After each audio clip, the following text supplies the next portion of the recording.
بعض الناس يظنون أن الويب العميق هو مجرد مسحة. إن كنت تبحث عن تمضية الوقت أو وضع التسلية، أنصحك أن تبتعد عنه حتى إن كنت مخترقا محترفا، لأنه مكان سيترك أثرا على نفسيتك. ستصبح خائفا من وصول شخص إليك عبر بصمة تركتها داخل الشبكة. أعرف هذا لأني مخترق، أو بالأحرى كنت واحدا. بدأت استعمال الحواسيب منذ أن كان عمري 12 سنة. كنت منبهرا بفكرة الاختراق ومحاولة اكتشاف أعماق الإنترنت. تجاوزت مشكلة بطء الاتصال بالإنترنت، إذ كنت أعرف الأشياء التي يجب حذفها وإضافتها لتسريع صبيبها. باختصار، كنت أعرف ما أفعل تماما. وصلت محطة الاحتراف بحلول سنة 20. كنت قادرا على مجاراة أفضل الأشخاص في العالم. صنعت لنفسي اسما ضمن قائمة اختراق الويب. في الحقيقة كنت من ضمن الأشخاص 1000 الذين استطاعوا الوصول إلى معادلة اختراق شريط بحث جوجل لنتمكن من البحث عميقا فيه ونحصل على ما أردنا. سميها طريقتنا الخاصة لشراء حقوق اليوتيوب وحقوق النشر. في ذلك الوقت لم يكن اليوتيوب مشهورا، لكن استطعت أن أسقط عدة قنوات عليه، وذلك باستعمال حيلة جوجل. لكن هذا فقط في الويب العادي. يحتوي الويب العميق على أي شيء قد تتصوره: مخدرات، أسلحة، شحن غير قانوني، إلى آخره. كان الويب العميق ولا زال بوابة ما يعرف بالسوق السوداء. خلال ذلك الوقت اقتنيت عدة أشياء من خلاله، مثل بعض المخدرات. كنت تقريبا مخدرا طوال الوقت وزبونا معتادا في السوق السوداء. معظم أصدقائي أتوا إلي لأشتري لهم بعضا منها. كنت أستطيع الحصول على صفقات جيدة لمعرفة بعض الموزعين. في ذلك الوقت لم يكن متصفح طور، ولتدخل الويب العميق كان عليك أن تكون ملما بما تفعل. أبواب خلفية، بروكسيز، غوست هاكينج، سكرامبلرز، دامب سايتس، هذه مصطلحات استعملها المخترقون سنوات قبل استعمال الجافا بكثرة في النت. سابقا كان يطلق على ذلك المكان الويب المظلم. لا أعلم لماذا غيروا الاسم. على كل حال لا أهتم بذلك، ولن أعود أبدا إلى هنا. بدأت قصتي مع الويب العميق عندما تلقيت بعض المعدات لحاسوب CRS. وبعد الحصول على المزيد من الرام ومراقب، كنت على أتم الاستعداد للانطلاق. كانت خطتي أن أحصل على لوحة صوت بثمن منخفض داخل الويب المظلم. كنت منشغلا بالجيمين على حاسوبي إلى أن اتصل بي صديقي، ثم قال أنه وجد شيئا مثيرا للاهتمام: سلسلة من الصناديق السوداء يؤدي فتحها إلى إرسالك نحو موقع آخر، والذي كان عبارة عن نفق لكن أوسع من الأول. أرسل لي هذه المعلومة لأنه علم بطبيعتي الفضولية، وحتما سأدخل لأكتشف ما كان. كنت من قلة المخترقين الذين يتميزون بالغرابة ورغبة اكتشاف ما يوجد وراء الأبواب. معظم الأوقات ستقابل كنزا مخبئا أو نهاية مسدودة. لم يشرح لي تفاصيل ما قام به، الطرق التي سلكها، كم مرة قام بتغيير عنوان الIP الخاص به خلال 30 أو 54 ثانية، ما هي البروتوكولات التي استعملها لمسح آثاره داخل الشبكة، مستوى التشفير الذي استعمله مع كل صندوق للوصول إلى الآخر. قام بمواجهة 7 صناديق لكن عرق عند السابع. قبلت التحدي. قمت بسرعة بالاطلاع على المعلومات ثم فعلت الجوست هاك. كنت في حاجة لاختراق ما كان أمامي بالإضافة إلى حماية نفسي وأنا هنا. باتباع طريقة التشفير التي استخدمتها كنت قادرا على الانتقال من عنوان IP إلى آخر في غضون 30 ثانية. شيء جعلني أختفي. نظريا كان هذا سهلا، لكن في الواقع كان علي الحذر واتخاذ الخطوات بروية. خلال 10 دقائق كنت جاهزا للبدء. منتقلا من رابط لآخر فعلت أدوات التشفير لكي لا يتم كشفي. لم يستغرقني الأمر كثيرا لأعبر عبر الصندوق الأول. تشفير بسيط لم يتطلب وقتا لاختراقه. داخله كان هناك رابط مرفق ب4 روابط أخرى متفرعة.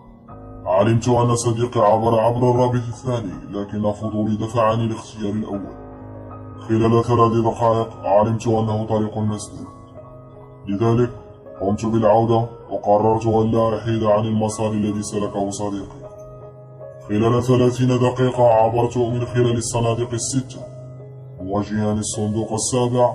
علمت أن التشفير في هذا الصندوق كان مختلفا تماما. كل مخترق مهما كان جيدا لابد أن يترك خلفه معلومة، يجب عليك فقط أن تعلم أين تذهب. اختراق هذا الصندوق الأخير احتاج وقتا طويلا. تلك الليلة أنهيت عملي بسرعة، لذلك كنت مستعدا للبدء. كان هذا الصندوق مخادعا صغيرا، لم أرى في حياتي شيئا معقدا مثله. كان مضجرا. لم يكن لي الحق في التوقف، لأني لحظة توقفي عن الاختراق أو عدم معرفة مكان تواجدي كان الصندوق يخرجني لأبدأ من جديد. بعد 54 دقيقة استطعت أن أدخل. شعرت كأني أتربع على عرش العالم. المشكلة الوحيدة هي أني وجدت رابطا آخر، لكن هذه المرة كان يحتوي على شيء واحد فقط: WTTMH. كنت فرحا باستطاعة اختراق تلك الصناديق لدرجة أني لم أفكر في معنى تلك الحروف، وكغبي ضغطت على ذلك الرابط الذي قادني إلى مكان آخر. كان مخترق الشبح الخاص بي مشغلا، لذلك لم أكن خائفا من أن أكشف. استغرق الموقع الجديد عدة دقائق ليظهر، ربما لأن مخترق الشبح الخاص بي يحاول تجاوز وتجنب رادار شخص ما. كان هذا أيضا دليلا على أني دخلت بابا خلفيا. في الويب المظلم يمكنك استعمال الأبواب الخلفية فقط إن كنت تعلم أنه لن يتم القبض عليك. بعد 5 دقائق ظهرت الصفحة أخيرا.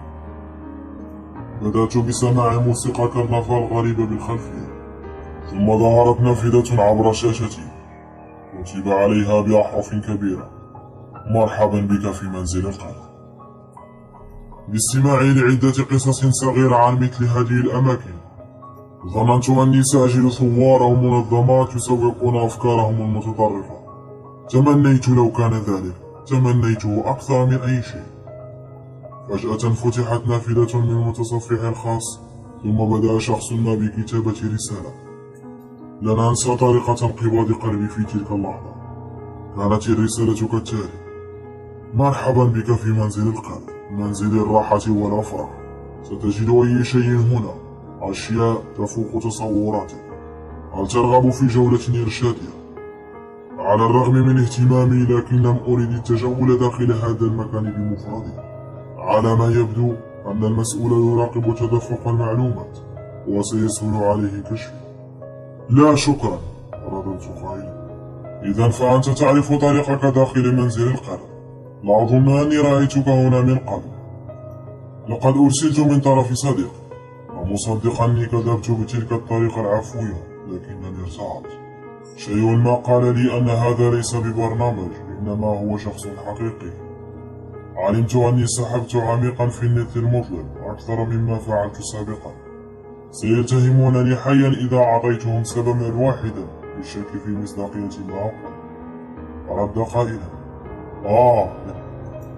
لحدث هذه الليلة نحن نعطي أعضاء VIP امتياز إحضار صديق معهم لعرضنا الخاص.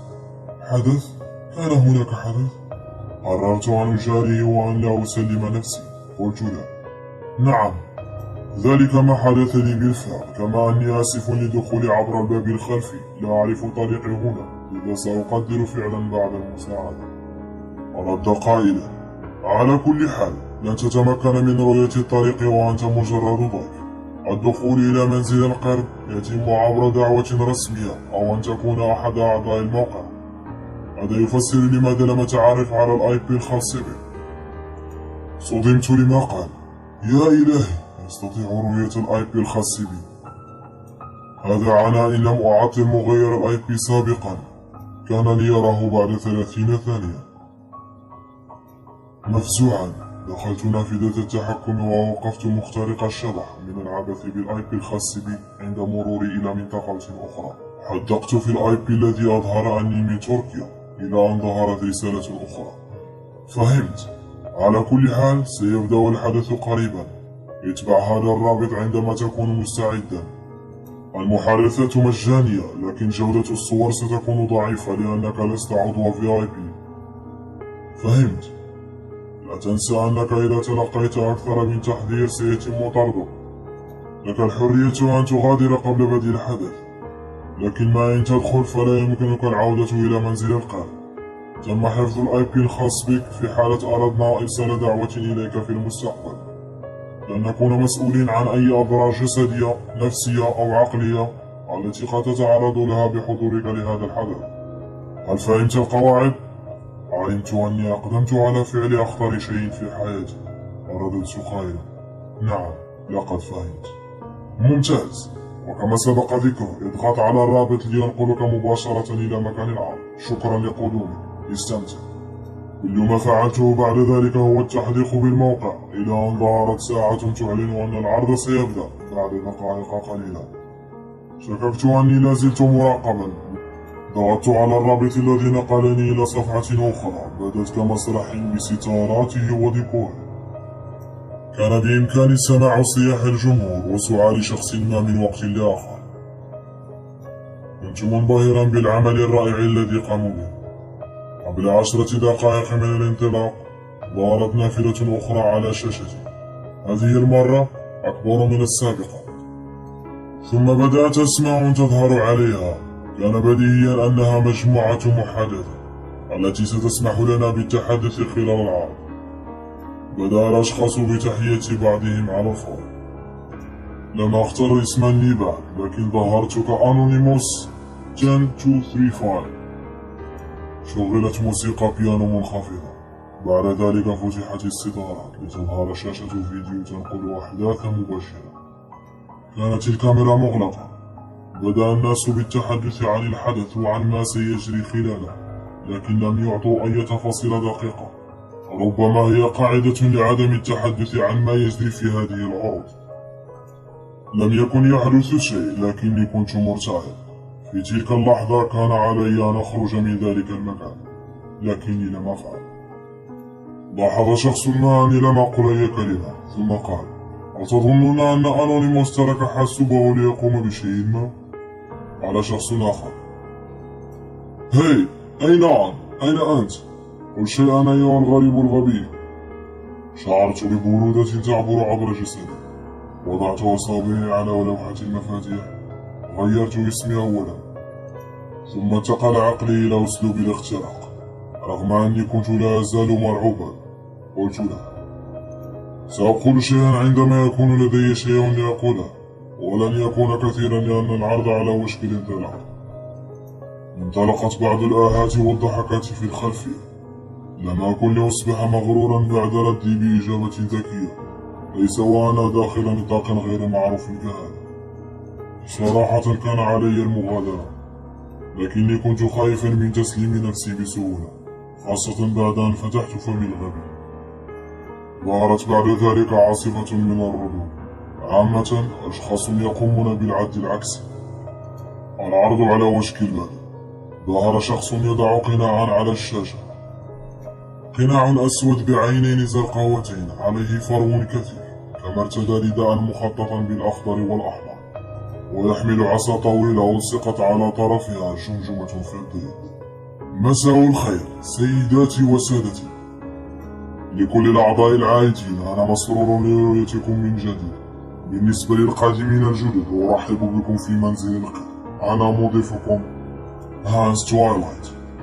لم أستطع كبح نفسي عن الضحك. ما الذي أشاهده؟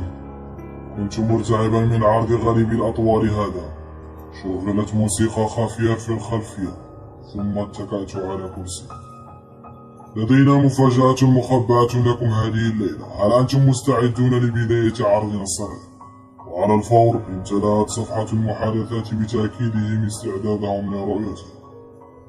ببطء مد يده نحو الكاميرا وقال: إذن ليبدأ العرض. ابتعد عن مجال رؤية الكاميرا مشيرا إلى منطقة خلفه. كانت مظلمة لرؤية أي شيء حتى تم تشغيل مصباح. أضاء على رجل مقيد على طاولة مرتديا قناع فيل. كان يحاول فك نفسه. تمنيت أن يكون هذا مجرد فيلم أو فيديو مزيف. أصبحت المحادثات جنونية، كاد قلبي أن يتوقف. لم أستوعب ما كان يجري، غطيت فمي باستعمال يدي. يا إلهي! سمعت المضيف يقول: ليبدأ العرض.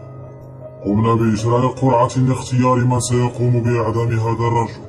ميرا 571 أنت الرابحة، لذلك لك الحق في اختيار الطريقة التي سيموت بها هذا الشخص. ردت قائلة: الموت عن طريق منشار الطاولة. بدأ الناس في تهنئة الرابحة على هذا الاختيار. لم يعر أحد اهتماما إلى الرجل الذي حكم عليه. ما بالكم أيها المختلون؟ كنت جالسا غير قادر على التحرك، حتى بدأت الرابحة بكتابة شيء ما. قالت: حركوا الرجل ببطء نحو المنشار لنحظى بمشاهد ممتعة. لم أصدق ما كان يجري، لم أريد أن أصدق، هذا جنون، لكن بدا أن ذلك حقيقي. تم ربط الرجل بالطاولة، حاول الهرب، لكن الرجلين الآخرين كان أقوى منه. فتحت ساقاه ووجها باتجاه المنشار. بدأوا بتحريكه نحوه ليسمع صوت قطع اللحم. جعلتني الدماء المتطايرة أشح بنظري عن ما كان يجري. صرخ الرجل بأعلى صوته. لو لم أكن خائفا من التقيؤ لكنت غطيت أذني. لم أستحمل صوت تقطيع وتهشيم العظام، صوت سيبقى دائما راسخا في ذاكرتي. تجاهلت حفنة المختلين في صفحة المحادثة الذين كانوا مستمتعين بما كان يجري. المشكل الأكبر أن الجمهور أراد المزيد. دفعوا لمشاهدة أشخاص يعذبون ويقتلون بدون أن يعيروا أي اهتمام لذلك. شعرت أن الصرخات لن تنتهي، حتى عم سكون في الغرفة. بعد ذلك بدأ الجمهور الحقير بالتصفيق لتعود مجددا موسيقى الكرنفال. فتحت عيني لأرى ماذا يحدث. استوعبت أني كنت أبكي. لم أرى شيئا مثل هذا طيلة سنوات حياتي العشرين. هذا شيء فاق الحدود. كنت شخصا يؤمن بالخير وأن كل فرد استحق فرصة ثانية، لكن ليس هؤلاء. وجب رميهم في منطقة نووية وتركهم ليموتوا هنا. لم أقدر أن أقول هذا وأن أخبر الشرطة. على أحد المسؤولين تفقد الآيبي الخاص بي ليعلم أنه ليس لي، وبدون مكان للهرب سيتعرفون على مكاني الحقيقي، ومن المرجح أنهم سيحاولون ملاحقتي. في الحقيقة سيقومون بملاحقتي. حاولت الخروج من المتصفح لسحب نفسي خارج ذلك الكابوس، لكنه لا يغلق. حتى الهارد كيلينج لم ينفع. لابد أنه سكريبت يقوم بمنع خروج أي أحد. كنا محبوسين تماما. بدأ المضيف بالتحدث مجددا. بدا ذلك مشرقا، أليس كذلك؟ لنخرج بريدجيت الآن. قاموا بإحضار شابة ترتدي قناع عنامر ووضعوها داخل حوض مليء بالمياه. إلى جانبها وضعت بطارية مربوطة بأسلاك. لا لا لا يا إلهي! لم أستطع مشاهدة ثانية أخرى من هذا. شغلت لوحة التحكم لأقتل ذلك السكريبت. كنت في حاجة لصنع ثغرة لأهرب منها ثم أجعلها تغلق من ورائي. ظننت أن محاولة خروجي لن تثير أي انتباه لكثافة المعلومات التي كانت تتدفق داخل الموقع. مباشرة بعد قتل السكريبت الأول فتحت نافذة محادثة أخرى كتب عليها: كنت أنتظر أن تقوم بخطوتك. شف فمي وتجمدت يدي على الفور. لا يمكن أن يكونوا قد لاحظوا ذلك. إنه مجرد سكريبت لن يؤثر على الموقع. كانت مجرد برمجة خلفية صامتة. قررت أن أجاريه. عن ماذا تتكلم؟ هل تظن أني لا أميز مخترقا شبح عندما أرى واحدا؟ يا إلهي تبا، لقد كنت مهملا. كان علي أن أكبح فضولي. أعلم أنك لست من تركيا، لكني منبهر. أنت تقوم بعمل جيد لإبعادي عن مكانك الحقيقي. في هذه اللحظة دب الخوف في جميع أرجاء جسمي. كنت مرتعبا. هذا الشخص يحاول اختراق الدرع الوحيد الذي يحميني من هذا المكان. إن علمت أن هذا سيحدث لم أكن لأجعل الآي بي الخاص بي ثابت. هذه أول مرة أواجه فيها مخترقا بنفس مستوى خبرتي.